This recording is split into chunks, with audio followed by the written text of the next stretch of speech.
ఇప్పుడే మనం చూసుకున్నట్లయితే భూదస్త్రం ఫహస్త్రం ప్రభుత్వ భూములను కట్టబెట్టేందుకు రాష్ట్ర స్థాయి అధికారి పావులు నిషేధిత జాబితా నుంచి తొలగిస్తూ ఉత్తర్వులు అభ్యంతరాలు వ్యక్తం చేస్తూ విశాఖ జిల్లా అధికారుల నివేదిక.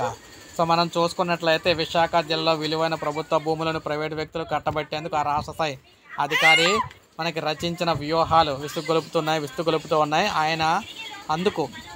ఆయనే అనుమతులు ఇస్తూ కొన్ని రోజుల క్రితం దస్త్రాలు నడపడం గమనార్హం. ఆయా భూములను నిషేధిత జాబితా నుంచి తొలగించి ప్రైవేటు వ్యక్తులకు అప్పగించాలని పేర్కొన్న సదరు దస్త్రాలకు ఆమోదం తెలిపిన ఆ అధికారి ఇటీవలే మరో శాఖకు బదిలీ అయ్యారు. అనంతరం ఆయన హయాంలో వెలువరించిన ఉత్తర్వులపై జిల్లా ఆరా తీయమని ప్రభుత్వ వర్గాలు చెప్పడంతో ఆ విషయం బయటపడింది. ఆయన జారీ చేసిన ఉత్తర్వులపై విశాఖ జిల్లా అధికారులు అభ్యంతరం వ్యక్తం చేస్తూ నివేదిక అయితే ఇచ్చారు. దీనిపై మరింత లోతుగా పరిశీలన చేయాల్సి అయితే ఉంది. అయితే విశాఖ జిల్లాలోని విశాఖ గ్రామీణం, భీమిలి, ఆనందపురం, గాజువాక, పెందుర్తి మండలాల పరిధిలో 12 సర్వే నెంబర్లో గల సుమారు 65 నుంచి 70 ఎకరాల భూములు అయితే ఉన్నాయి. ఇవి ప్రభుత్వానివేనని చెప్పి గతంలో అధికారులు నివేదికలు అయితే ఇచ్చారు. అవేమీ పట్టించుకోకుండా వాటిని నిషేధిత జాబితా 22A నుంచి తొలగిస్తూ సదరు అధికారి ఉత్తర్వులు అయితే ఇచ్చారు. మధురవాడ, కొమ్మాదిలో సర్వే నెంబర్లకు సంబంధించి మనం చూసుకోవచ్చు. ఇవన్నీ కూడా ఉన్నాయి.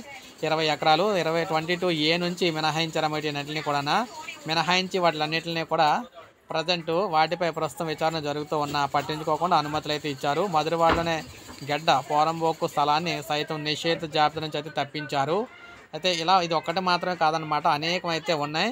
సో రాష్ట్ర వ్యాప్తంగా అధికారులపై ఒత్తిళ్లు అయితే పెరుగుతున్నాయి. భూముల నిషేధిత జాబితా నుంచి తొలగించారని ఇచ్చిన ఉత్తర్వులను జిల్లా యంత్రాంగం ఇంకా అమలు అయితే చేయలేదు. క్షేత్రస్థాయి పరిస్థితులు భిన్నంగా ఉన్నాయని, తాము ఆ విషయంలో ఏమీ చేయలేమని తదుపరి ఆదేశాలు ఇవ్వాలని చెప్పేసి CCLAకి అయితే కలెక్టర్ నివేదిక అయితే పంపించారనమాట.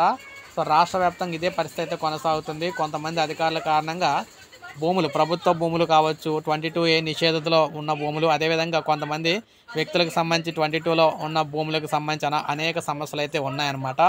ప్రభుత్వం వీటికి సంబంధించి బాధ్యత తీసుకోకపోతే అందరూ లాస్ అయిపోతారని చెప్పేసి కోరుతూ ఉన్నారు. సో ఇది ప్రజెంట్ మనకి 22A నిషేధిత జాబితా భూములకు సంబంధించిన తాజా సమాచారం. ఒక లైక్ చేయండి, సబ్స్క్రైబ్ చేసుకోండి, మన ఛానల్ సబ్స్క్రైబ్ చేసుకోండి.